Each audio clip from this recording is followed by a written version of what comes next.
So what are you doing differently that'll affect 3 years from now?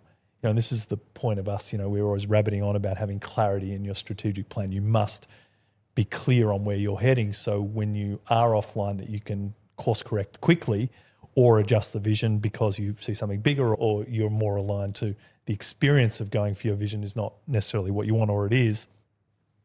Most people actually don't have that. Yeah. So looking at that person, if you had to manage him from an independent now with the life experience since that point, what would you have done differently for him in observation that you think he could have done to be world-class if that was his goal?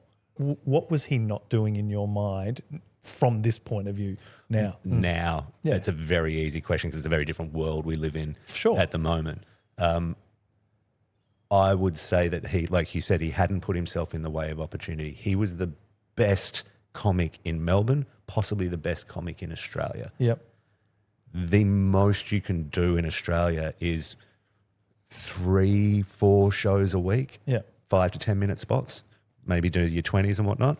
If you are that good, go to New York. Yeah. In New York, you can do 5-6 shows a night. Yeah. 7 nights a week. And that's the standard of world class, right? Because you're 5 times progressing. Yeah. From feedback. In a single night, you get the feedback and in one night. Yeah. You get a full week. Yeah, totally. Of completely different audiences.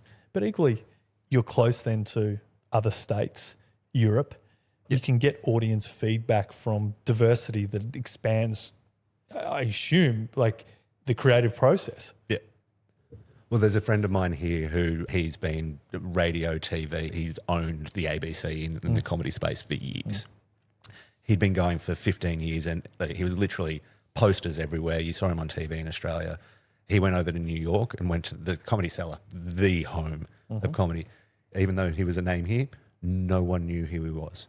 He went there on an open mic night and stood in a designated area and waited to see if his name would be called to get a 5-minute spot at 2 o'clock in the morning there. And what should happen? Yeah.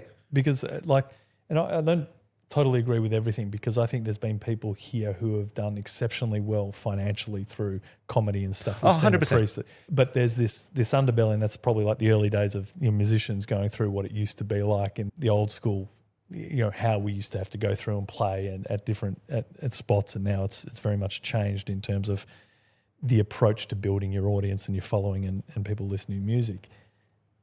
It still comes back to, what do I want to be?